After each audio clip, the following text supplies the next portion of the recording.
Hello, and welcome back to another episode of Panther Tales.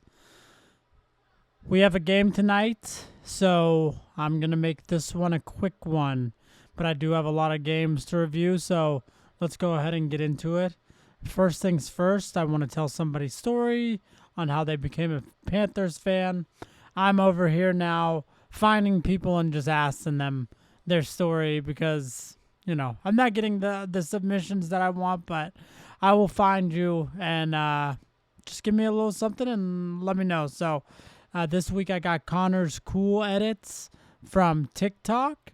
He makes really cool videos. I like pretty much every single one that he makes.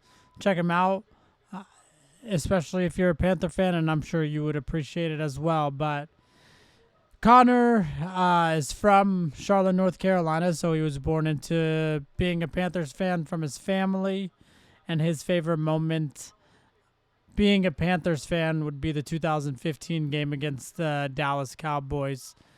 And that actually leads us off on a pretty good spot because that game was during Thanksgiving. This week is Thanksgiving. There's a lot as a Panthers fan to be thankful for, especially this last week's game against the Atlanta Falcons. Obviously, we didn't know how that game was going to go. We have not swept them in a really long time. I think this was the second time in the history that we've ever even swept them.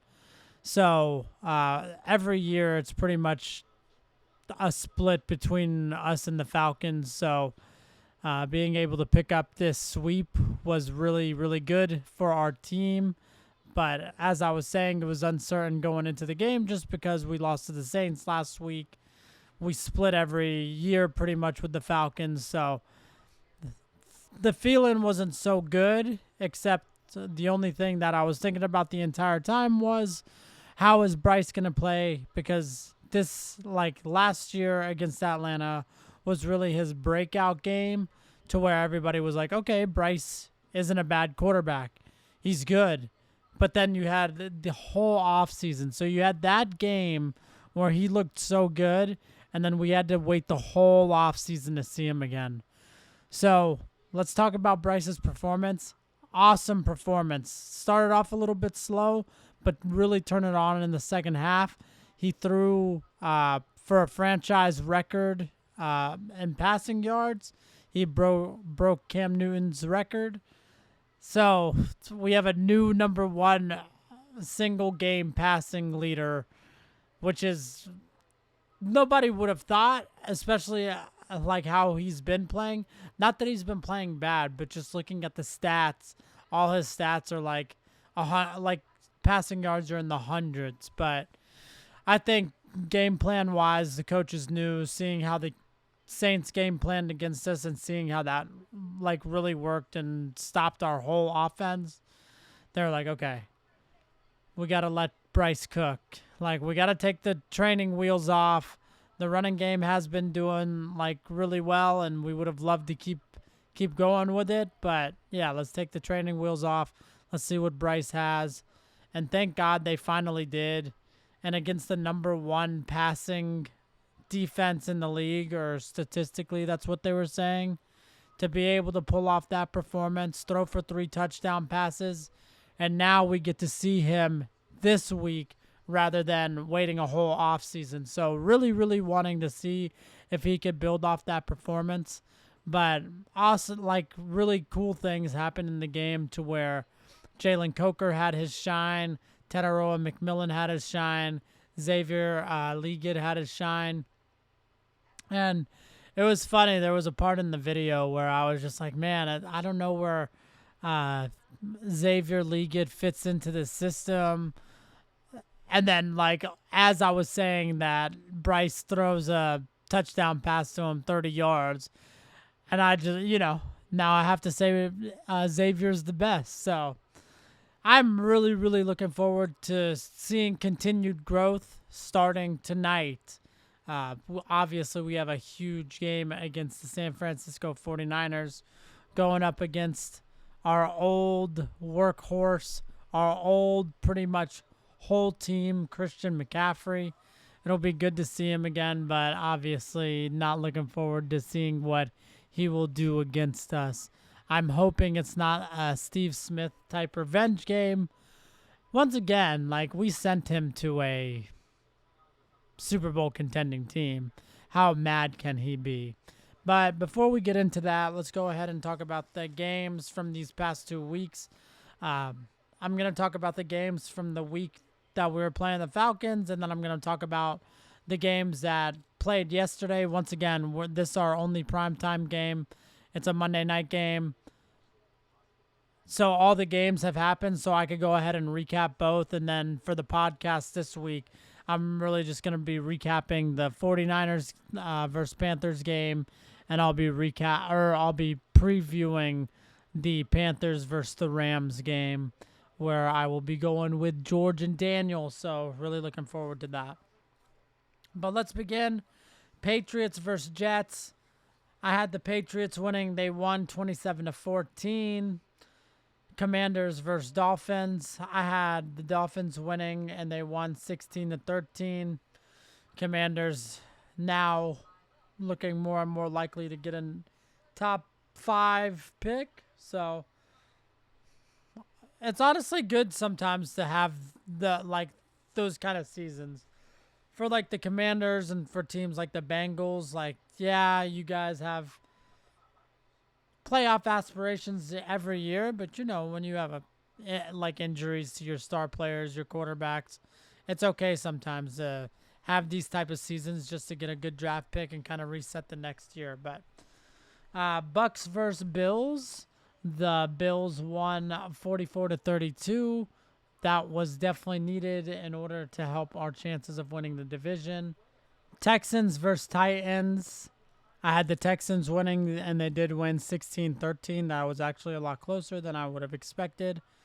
I mean, not really division game, and the Texans haven't really been playing that well, but they do have a really good defense. Bears versus Vikings. I had the Vikings winning, but the Bears won 19-17. J.J. McCarthy didn't look super hot that game. Packers versus Giants. I had the Packers winning, and they won 27-20. Once again, another closer game than you would have thought. Jackson Dart did get hurt in this game. He got concussed and he didn't finish the game. So Jameis ended up playing, and Jameis does his thing. It's always nice to see Jameis play because he'll at least throw the ball. And then Bengals Steelers. I had the Steelers winning, and they did win 34-12. Bengals defense just not, it's just not good at all. Chargers versus Jags. I had the Chargers winning, and the Jags smacked them 35-6. You're welcome, Jags fans, for not choosing you guys. Seahawks versus 49ers, or Seahawks versus Rams. I had the Rams winning, and the Rams won 21-19. So really, really close game, but the Rams ended up taking it. 49ers versus Cardinals. I had the 49ers winning, and they did win 41-22. Christian McCaffrey owns the Cardinals. No matter where he plays, he always owns them. Ravens versus Browns. I had the Ravens winning. The Ravens did win 23-16. Chiefs versus Broncos. I had the Chiefs winning, but the Broncos actually won 22-19. Lions versus Eagles. I had the Lions winning, but the Eagles won 16-9. And then the Cowboys-Raiders Monday night game last week. I had the Cowboys winning, and they won 33-16. The Raiders are a bottom-tier team, easily. So I would give you my predictions for this week, but the game's already happened. I actually ended up not making any predictions. I just said let's just see where we'll go, where we'll get at. So here we go. Sorry guys, Sky is biting me. I have to teach her a little lesson right here real quick. Stop. Okay. Relax. Relax. Enough. Okay. Sorry. So Thursday we had Texans versus the Bills, and the Texans pulled it out 23-19. So they're still in the hunt. We had the Chiefs versus the Colts. Chiefs really needed this win, and they ended up pulling it out 23-20. Colts were winning like the whole time, so Chiefs stayed resilient, and they ended up winning in the last quarter. So they pulled it off this week, and they are still definitely in the hunt to making the playoffs. Steelers versus Bears. I didn't have anything. The Bears ended up winning 31-28, so they are now like 8-3, I believe. They're winning the games that are on the schedule. They will probably make the playoffs. It would be really shocking if they weren't able to make it. But yeah, we'll see. We might have a new team in the playoffs, and honestly, that is nice to change it up. So keep going, Bears. Hopefully we could join you guys as well and be like kind of the two newcomers this year after our huge blockbuster trade. What a story it would be if both of our teams made the playoffs this year. Patriots versus Bengals. Bengals played the hell out of the Patriots, but Patriots did end up winning 26-20. Ravens versus Jets. The Ravens won 23-10. That is expected. Lamar Jackson is back.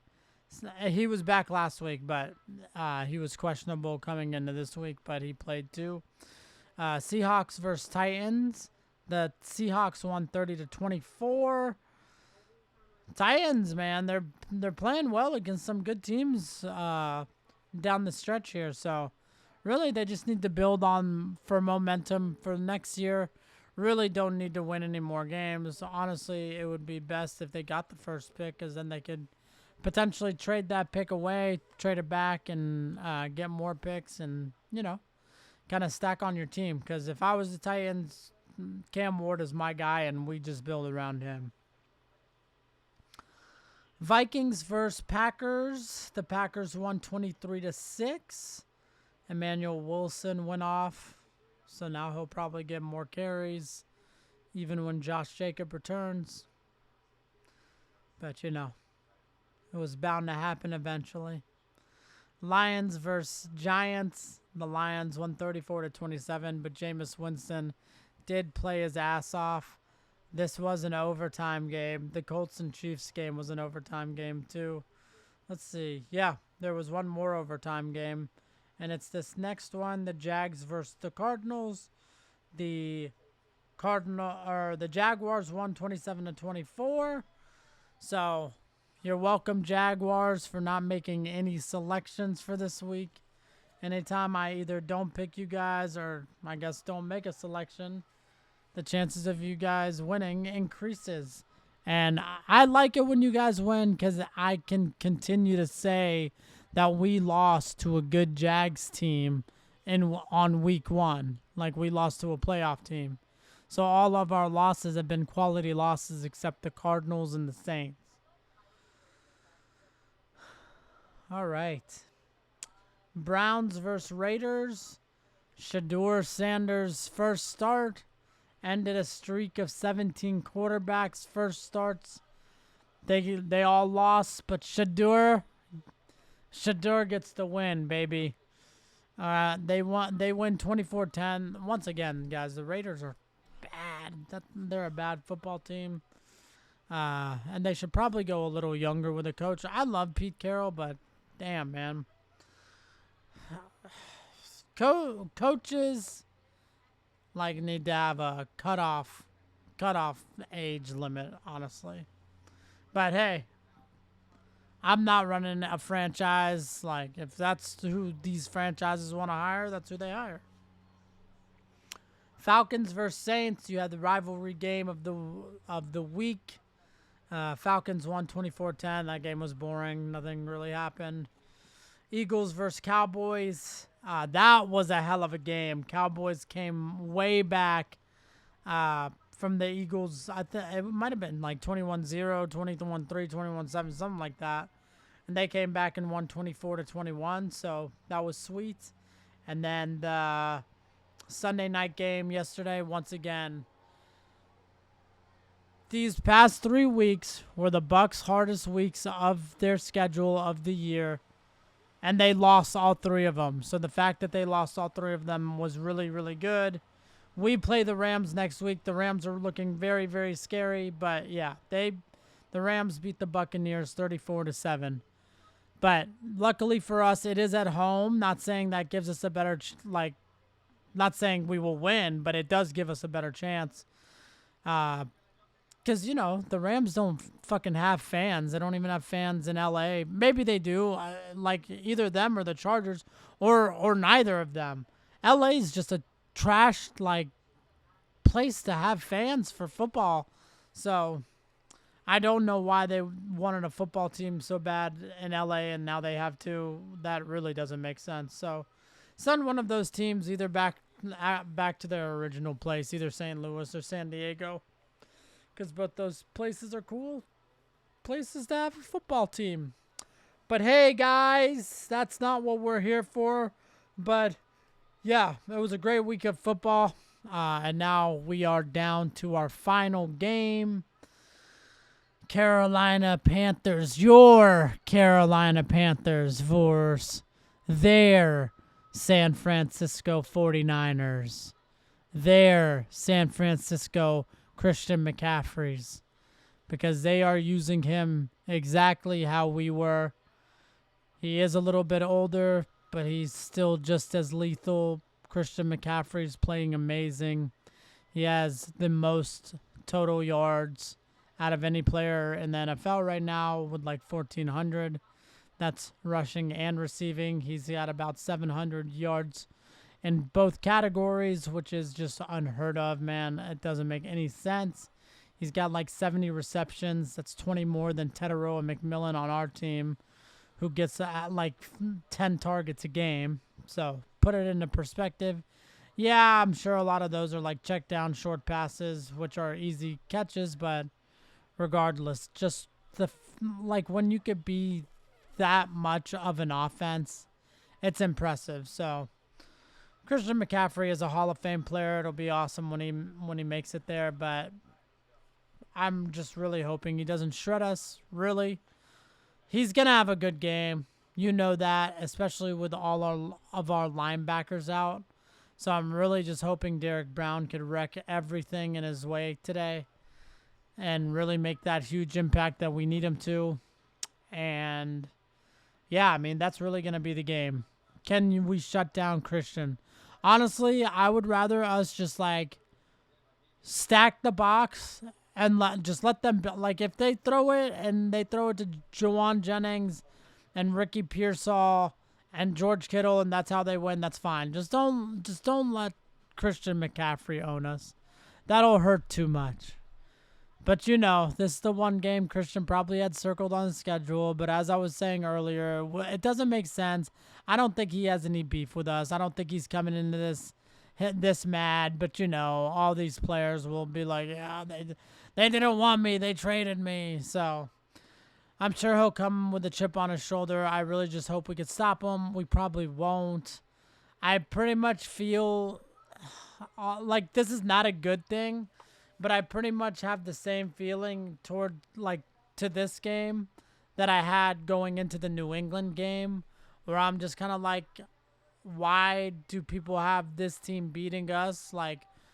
Who's on their team? They're not that good. Once again, I know George Kittle, Christian McCaffrey, Brock Purdy on offense. And if Brock Purdy's not playing, Mac Jones. But, I mean, they're out Nick Bosa and Fred Warner. That should be huge for the defense. So our offense should be able to create some problems.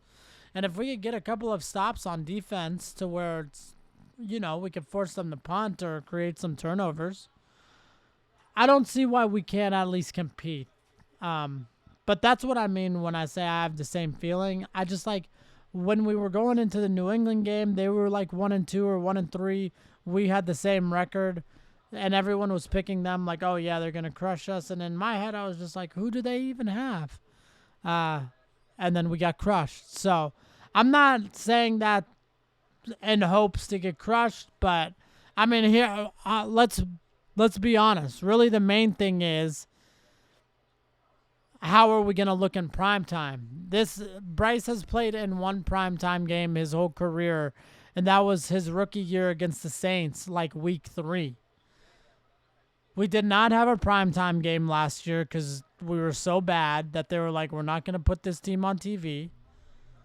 And then this is our first primetime game since then. So really it's just going to be, how do we look on primetime? Are we going to shit the bed, or are we going to look competitive?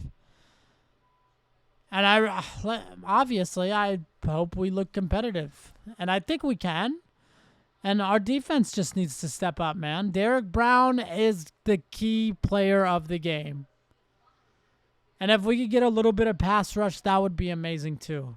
Because our offense should continue to keep going and playing well, but that's also the biggest question mark. Because if they regress and if they stay inconsistent like they have been all year, then anything can happen. So that's what we'll be looking for. Those are the kind of keys to the games. Looking forward to seeing Christian, man. It's always nice to see a player we drafted and molded, and someone to continue to be a great player, and wishing him success like every game except for tonight. Tonight, I hope we stop him. It'll be a tough task, but maybe we could do it. Couple of updates. This is the week of Thanksgiving. We just did the church's 5K race. Everybody should come next year in November.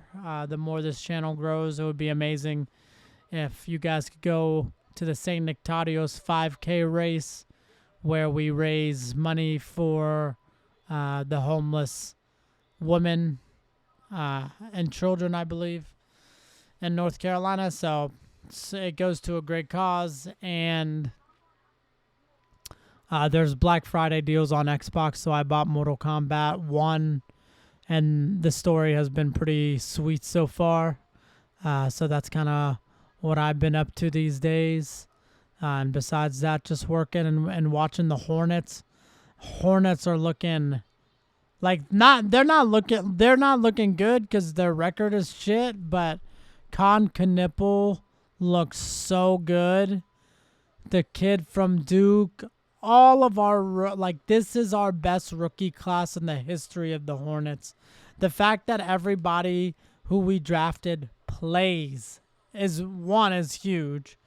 So that'll be good as they continue to grow. And, me mentioning Con Knipple, there is potential that North Carolina / South Carolina, we could have, it's really North Carolina. We could have 2 rookie of the years, one for basketball, one for football. None of them are guaranteed. But as of right now, Con is number 1 on the leaderboards for that. It is only 10, 15 games in the year. But for him to play this well when a lot of people did not believe in him. When we picked him, I'm not going to sit here and be like, I knew that was his game. But I knew he would be good because I have his demeanor. I loved his demeanor coming out of college. When you see those types of players who, when they're on the court and they look serious as fuck, that's who I want to see, man. You could have fun and shit, but nah, he's locked in. That's the word. So that's what I love to see. Con's locked in. Brandon Miller just came back from injury. LaMelo has been playing these past couple games, coming back from injury. So hopefully we could go on a run. I don't want to not believe in the season. At this point, I don't want us to give up on it. So, yeah, I hope we can make a run and at least make the play-ins to give us a shot at the playoffs, because there's too much talent on the team and they just need to get chemistry at this point. LaMelo Ball, Brandon Miller, Con Knipple, Miles Bridges, Ryan Kalkbrenner, Musa Diabate, Grant Williams when he comes back, Trey Mann, Colin Sexton. There's a squad there. Ryan McNeely, Sion James. There's a squad there. So that's what's been going on. But this is a Panthers podcast. Our game comes on in about 3 hours, so we're going to get prepped. Go Panthers, and as always, keep pounding.